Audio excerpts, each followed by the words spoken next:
5월 28일 수요일 새벽 묵상에 오신 여러분들을 주님의 이름으로 환영합니다. 제가 왜 주님의 이름으로 환영하는지는 여러분 잠시 후에 묵상을 통해서 다시 확인하실 수 있으실 것입니다. 지금은 그냥 그 말씀 그대로 받아들여 주시기 바랍니다. 주님의 이름으로 여러분들을 환영합니다. 잘 오셨습니다. 오늘은 수요일입니다. 예배, 우리 집에 머물다 라는 제목으로 가정 예배에 대해서 김 목사님께서 강의해 주실 텐데요. 우리 교회에서만 예배 드리는 것이 아니고 집에서도 하나님 만나실 수 있는 여러분들 되실 수 있도록 여러분 많이 참여해 주시면 좋겠습니다. 오실 거죠? 네, 기다리겠습니다. 많이 참여해 주셔서 오늘 우리 수요신앙 강좌 많은 분들이 기쁨으로 함께 참여할 수 있는 그런 시간 되면 좋겠습니다.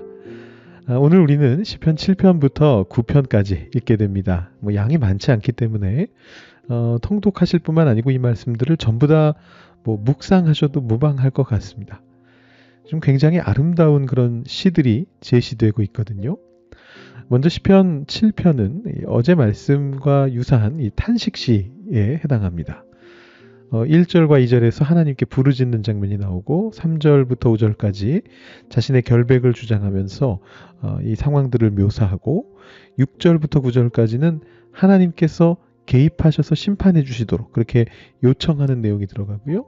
그 다음에 이제 10절에서 16절까지는 응답이 이루어지죠. 하나님의 공의에 대한 어떤 신뢰를 표명하면서 이 일이 잘 해결될 것이다. 이렇게 응답하고 반응하는 그런 장면이 나오고 마지막 17절 한 절에서는 찬양으로 서원을 드리면서 마무리가 됩니다. 아주 전형적인 탄식시의 구조를 따르고 있습니다. 이미 3장부터 7장까지 5장 전부가 탄식시라고 말씀드렸었는데요. 이 탄식시에 대한 어떤 더 자세한 내용은 어제 말씀을 다시 한번 참고하시면 되겠고 여러분 직접 한번 7편 말씀을 읽으시면서 묵상해 보시기 바랍니다. 자, 그 다음 편인 8편은 아주 유명한 시편인데요. 이 시의 장르는 찬양시입니다. 이렇게 시작하죠.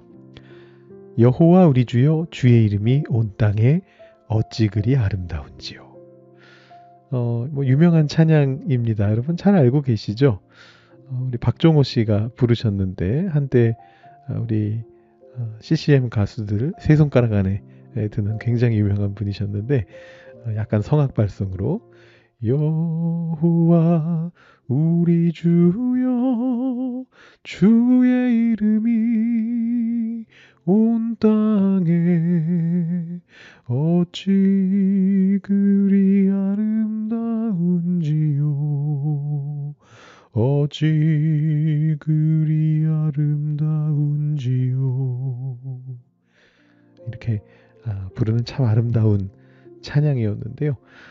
그 뒤에 이제 쭉 읽어보시면 3절부터 쭉 읽어보시면 하늘로부터 시작해서 땅 위로 시선을 돌리면서 하나님의 창조하신 그 모습들을 창세기 1장의 언어로서 묘사하면서 찬양하고 있습니다. 그래서 이 시는 창조시라고도 불립니다. 오늘 처음 나온 시 장르니까요. 이 찬양시라고 하는 장르가 찬양시에 대해서 조금 더 설명을 드려야겠죠. 사실 어떤 의미로는 이 시편은 다 찬양입니다. 그죠? 시편은 언제나 찬송으로서 하나님 앞에서 드려졌던 것인데 다만 찬양시라고 그렇게 장르를 구분할 때는 조금 더 하나님의 어떤 능력과 위엄과 광대하심을 찬양하는 그런 주제가 메인 주제인 그런 것들을 담고 있는 이제 그런 시를 말하는 것이고요. 그렇다고 해서 꼭 지금 우리가 본 8편처럼 아주 광대하고 위엄 있게 이렇게 묘사만 하는 건 아니고요. 어떤 시들은 조용하게 하나님에 대한 어떤 신뢰를 표현하기도 합니다. 대표적으로 여러분 잘 아시는 시편 23편도 하나님의 속성을 묘사하고 있는데 막 이렇게 떠들썩하게 화려하게 이렇게 묘사하진 않아요. 그렇지만 목자라고 하는 비유를 들면서 하나님이 어떤 분이신가를 굉장히 잘 묘사하면서 찬양하고 있죠. 이런 시도 찬양시에 해당한다. 이렇게 보시면 되겠습니다. 하나님의 속성이나 위엄이 드러나고 그 하나님을 찬양하는 것이 메인 주제다. 그렇다면 그것은 찬양시다. 이렇게 보시면 되겠고요. 마지막 시인 9편은 찬양시로 분류되기도 하고 감사시로 이렇게 분류되기도 하는데 오늘은 이미 찬양시라고 하는 장르를 소개해 드렸으니까 감사시는 다음에 또 다른 감사시가 나올 때 소개하도록 하겠습니다. 9편 말씀은 바로 뒤에 있는 10편하고 묶여서 많이 이해가 됩니다. 여러 가지 까닭이 있는데 짧은 시간에 다 설명드리긴 어렵고요.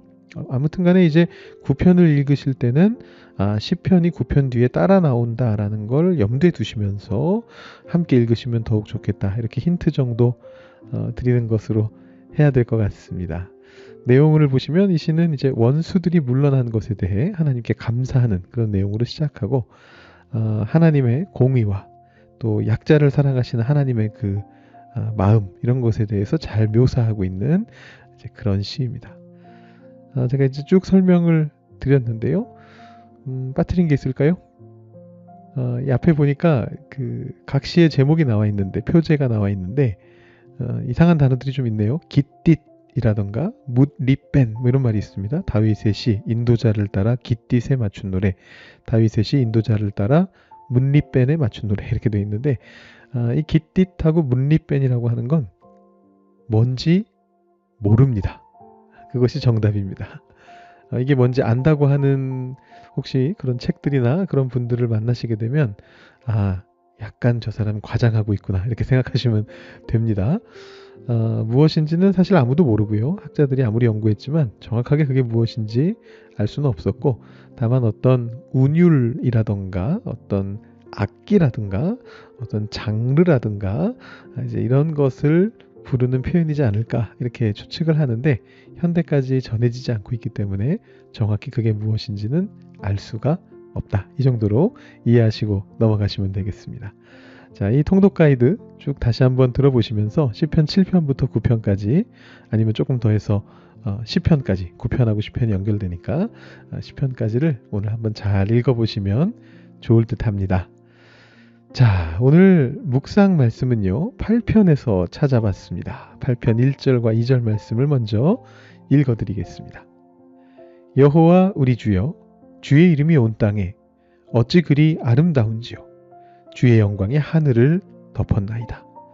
주의 대적으로 말미암아 어린 아이들과 젖먹이들의 입으로 권능을 세우시며 이는 원수들과 보복자들을 잠잠하게 하려 하심이니이다. 아멘. 자, 여러분 익숙한 말씀인데요. 사실 우리가 별 뜻 없이 그냥 당연한 듯이 너무 유명하니까 그냥 이렇게 지나치는 이 표현 속에 굉장히 심오한 의미가 들어 있습니다. 바로 여호와 우리 주여라는 표현입니다. 이게 왜 심오한 의미를 담고 있을까요? 자, 한번 생각해 보죠. 이스라엘 사람들은 여호와, 더 정확한 발음으로 한다면 야훼라고 할 수 있겠는데 이 이름을 여호와, 야훼라고 하는 이 이름을 발음하지 않았습니다. 하나님의 이름을 망령되이 일컫지 말라라는 이 10계명의 계명을 문자적으로 지키려고 했기 때문입니다. 사실 그 10계명의 말의 의미는 하나님의 이름을 맹세할 때라든가 아니면 무슨 다른 용도로 이렇게 함부로 사용하지 말아라 그런 뜻이죠. 근데 이걸 이제 더 좀 문자적으로 강하게 지키려다 보니까 유대인들 생각에 이런 생각이 드는 거예요. 내가 의도치 않았더라도 내가 조금이라도 내 마음속에 어떤 소위 말하는 삿된 그런 마음이 있는 상태에서 내가 하나님의 이름을 부르면 잘못하면 그게 망령되이 일컫는 게 되지 않을까. 혹은 그런 삿된 마음조차도 전혀 없다고 하더라도 그냥 말 그대로 무슨 말하다가 실수로 하나님의 이름을 잘못된 곳에 나오게 한다든가 내가 발음을 하다가 혀가 꼬여가지고 하나님의 이름을 조금 이상한 발음으로 발음한다든가 이런 일들이 생겨날 수 있잖아요. 유대인들은 이거를 너무 문자적으로 하나님 말씀을 해석했기 때문에 굉장히 불안하단 말이에요. 어떻게 해결을 했습니까? 야훼라고 하는 이 하나님의 이름을 아예 읽지 않는 것으로 해결을 했습니다. 실수할 일 없게끔, 잘못될 일 없게끔 아예 안 읽겠다. 대신에 거기에다가 주님이라고 하는 뜻을 가진 아도나이라고 하는 히브리어 단어의 모음점을 찍어놓고 발음할 때는 그 자음은 아예 무시하고 그냥 아도나이 이렇게 주님 이렇게 그냥 읽어버렸습니다. 나중에 거의 뭐 1000년 가까운 너무 오랜 세월이 흐르고 나서 이 하나님의 이름을 다시 제대로 발음해 보려고 했는데 아무도 아는 사람이 없는 거예요. 그래서 하나님의 본래 이름을 읽는 방법은 실전되어 버리고 아도나이의 모음점을 대신 붙여서 이것을 여호와라고 읽기 시작한 것이 이제 오늘날 우리가 쓰는 하나님의 이름 여호와입니다. 그러니까 어떻게 보면 유대교 입장에서 본다면 아니면 문자적으로 성경 말씀을 읽어야 된다라고 생각하는 분들이 본다면 우리 모든 크리스천들은 다 의도치 않게 하나님 이름을 망령되이 부르고 있는 셈입니다. 왜냐하면 잘못된 발음으로 읽고 있잖아요. 아무튼 나중에 학자들이 재구성을 해보니까 발음은 원래 발음은 아마도 야외 아니면 야회가 가장 정확한 발음인 것 같다 이렇게 추측이 된 겁니다. 물론 추측이니까 완벽한 건 아닙니다. 우리들은 이 십계명을 문자적으로 이해하지는 않기 때문에 여러분들께서는 뭐 야외로 발음하시든 야회로 발음하시든 여호와로 발음하시든 아니면 아예 유대인들처럼 그냥 주님이라 읽으시든 다 괜찮습니다. 상관없습니다. 자, 그런데 제가 이 유대인들의 관습을 설명드린 데는 이유가 있는데요. 자, 유대인들의 관습 속에서 오늘 본문은 어떻게 읽어야 될까요? 여호와 우리 주여. 자, 여호와라는 발음을 안 한단 말이에요. 야훼라고도 안 하고 여호와라고도 안 하고 주님, 주 이렇게밖에 안 읽어요. 자, 그럼 이런 뜻이네요. 주 우리 주여. 이렇게 읽어야 될까요? 모양이 되게 이상해지죠. 여호와 우리 주여. 그냥 흔하게 넘어갈 수 있는 표현인데 이것은 당시의 유대인들이 보기에는 상당히 껄끄러운 표현입니다. 읽기가 어려워요. 주 우리 주여 뭐 이렇게 발음해도 이상하고 주님 우리 주님이시여 뭐 이렇게 읽어도 이상하고 그럼 이제 어쩔 수 없이라도 발음할 수밖에 없는 거죠. 말이 안 되게 읽을 수는 없으니까 야훼 여호와 우리 주여 이렇게 발음할 수밖에 없는 것입니다. 그러니까 어떻게 보면 이 표현은 별것 아닌 것처럼 보이지만 하나님의 이름을 보호하겠다라는 명목으로 하나님의 이름을 숨겨버린 사람들에게 하나님의 이름을 떠올리게 하는 그런 효과를 내는 표현인 것입니다. 그러니까 심오한 것입니다. 자, 여러분 이 해석이 왜 중요한가? 바로 다음 구절을 보면 알 수가 있습니다. 여호와 우리 주여 이렇게 한 다음에 뭐라고 얘기하느냐 하면 주의 이름이 온 땅에 어찌 그리 아름다운지요. 이렇게 말을 하고 있습니다. 자, 이 말을 고백을 하려면 주의 이름이 온 땅에 어찌 그리 아름다운지요. 이 고백을 하기 위해서는 주의 이름을 불러봐야 되잖아요. 여호와, 야훼, 여호와 우리 주님이시여. 주님의 이름이 온 땅에 어찌 그리 아름다우십니까? 불러보지 않으면 그 감격을 누릴 수가 없잖아요. 그래서 이 시편의 저자가 이런 방식으로 표현한 게 아닌가 이렇게 저는 이렇게 한번 생각해 봤습니다. 묵상하는 거니까요. 자, 그렇다면 이 이름이 온 땅에 아름답다라는 말은 무슨 의미입니까? 아름답다라고 번역된 이 단어는 사실은 위엄이라고 번역될 수가 있습니다. 하나님의 이름은 온 땅 위에 위엄 있게 가득 차 있다라는 그런 고백입니다. 고대 사회에서 이름은 사실은 그 존재 자체의 속성을 드러내는 그런 역할을 했거든요. 지난주에 영광선 교회에서 어르신들께서 야곱에 대한 영상을 보셨는데 야곱의 이름도 그렇잖아요. 속이는 자라는 그런 뜻이 야곱 안에 있잖아요. 하나님이 나중에 그 이름을 이스라엘로 바꿔주신단 말이에요. 하나님이 하나님과 싸워 이긴 자, 하나님이 함께 싸워주시는 자 이런 뜻의 이스라엘이라는 이름으로 바꿔주시거든요.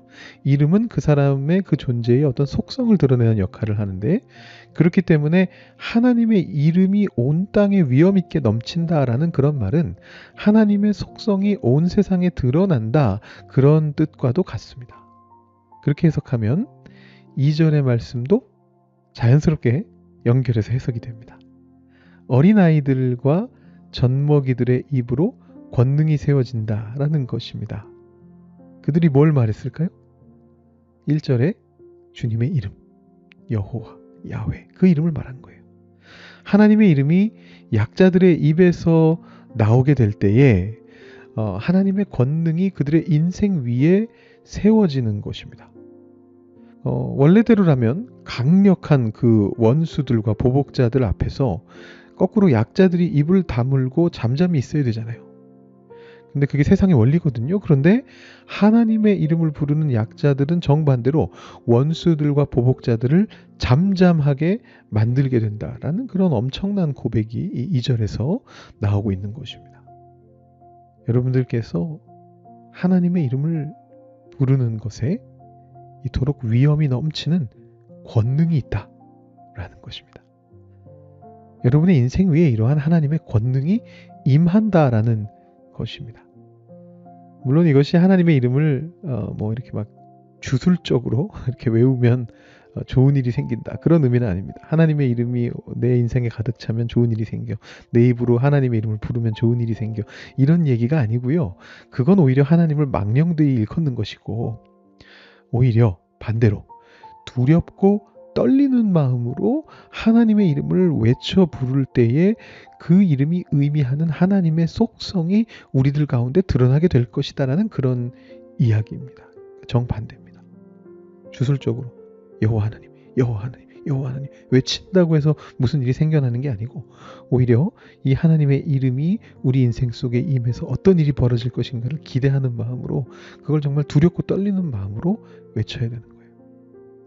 여호와 이레의 하나님이 우리를 준비시키시고, 여호와 샬롬의 하나님이 평안을 주시고, 여호와 샴마의 하나님이 우리와 함께 하시며, 여호와 라파의 하나님이 우리를 낫게 하시고, 여호와 니시의 하나님이 우리를 위해서 싸워주실 것입니다. 그 사실을 우리 주위에 있는 자연 만물이 오늘 읽은 시편 8편의 끝까지 쭉 읽어보시면 그 목소리로서 우리에게 알려주고 노래해 줍니다. 사람이 무엇이기에 주께서 그를 생각하시며, 인자가 무엇이기에 주께서 그들을 돌보시나이까. 오늘도 하나님의 이름을 부르시면서 이 돌봄을 받으시고 우리의 인생 속에 임하는 하나님의 성품을, 그 선물을 경험하실 수 있게 되기를 주님의 이름으로 축복드립니다. 주님의 이름으로 축복드립니다. 이 시간 기도하실 때 아까 소개해드렸던 유명한 우리 박정우 씨의 여호와 우리 주여, 조금 옛날 노래다 보니까 이렇게 들어보시면 반주 같은 건 좀 너무 옛날스러운데, 촌스러운데 이런 생각 드실 수도 있는데, 우리 가사와 멜로디에 집중하시면서 한번 들어보시고 기도하시는 그런 시간 가지시면 좋겠습니다.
생각하시며